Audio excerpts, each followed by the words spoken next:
The International Monetary Fund learned a thing or two from the 1997 Asian financial crisis, which helped it respond better to the 2008 global financial crisis. Thanks to IMF assistance, troubled countries were in a better position to weather the global crisis. The IMF provided financing to more than 30 countries that saw investors and capital flee financial markets.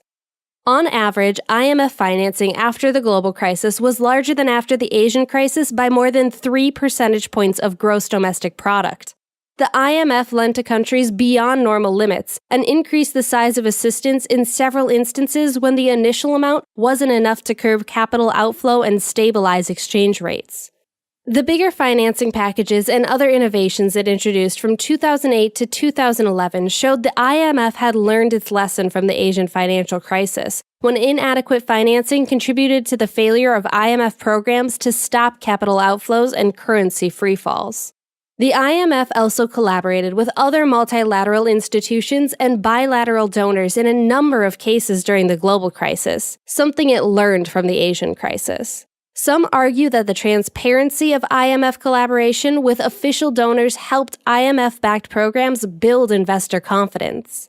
The early European programs did not have the credibility problem that plagued the Asian programs, whose insufficient financing led market participants to doubt that the official financial packages were credible or even available. Europe's official financing packages appeared to have more substance. The IMF has a long history of co-financing with the World Bank and other multilateral regional banks, but the post-global crisis innovation was that the IMF collaborated with official partners to design the financing programs. The onset of crises in the euro area from 2010 saw the IMF deepening collaboration with European institutions, albeit informally. The IMF also involved the private sector in bailout programs in several countries from the outset of the global crisis, another case of learning from previous emerging market crises. In Hungary, Latvia, and Ukraine, IMF-backed programs secured commitments from parent banks to maintain their exposure to local subsidiaries. During the Asian financial crisis, involving the private sector helped quickly resolve the crisis in the Republic of Korea. Following the global crisis, involving the private sector appears to have helped increase the credibility of financing packages.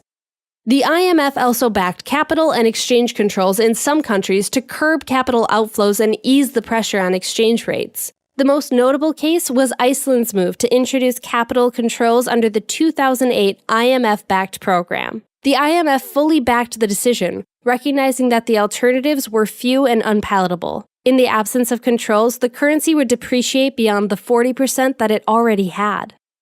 Following the global crisis, the IMF became more open to using capital controls to check the outflow of capital during times of volatility. But despite these innovations, countries that received IMF assistance saw a steeper fall in their GDP than did countries during the Asian crisis. They also experienced a significant exchange rate adjustment, although economies that did not receive IMF funding were worse off.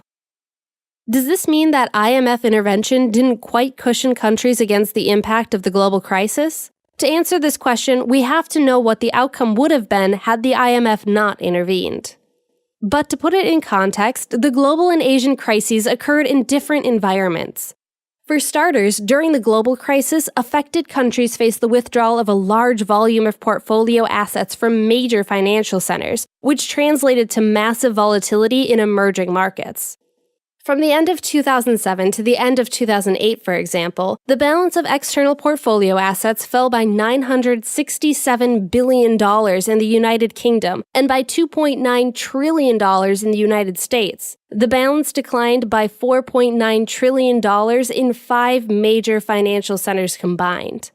This is not to suggest that some $5 trillion was withdrawn entirely from emerging market economies, but it does show that global liquidity was tightening.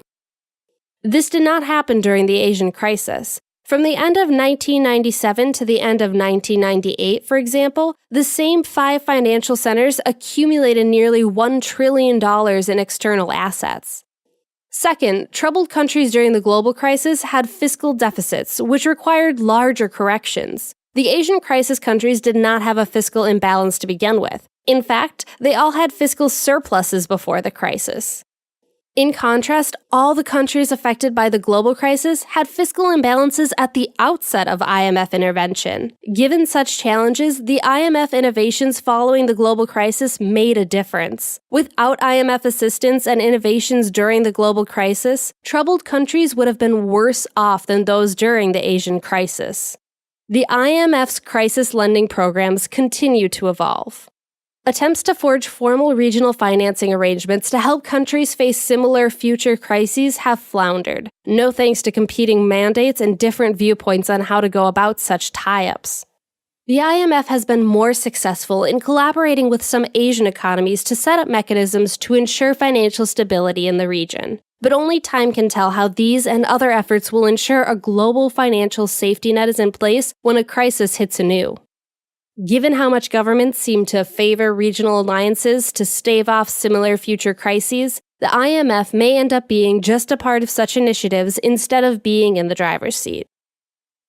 This episode is based on research done for the Asian Development Bank Institute by Carlos de Resende, senior economist at the Institute for Capacity Development of the International Monetary Fund, and Shinji Takagi, professor emeritus of economics at Osaka University and visiting research professor at the Asian Growth Research Institute, Fukuoka, Japan.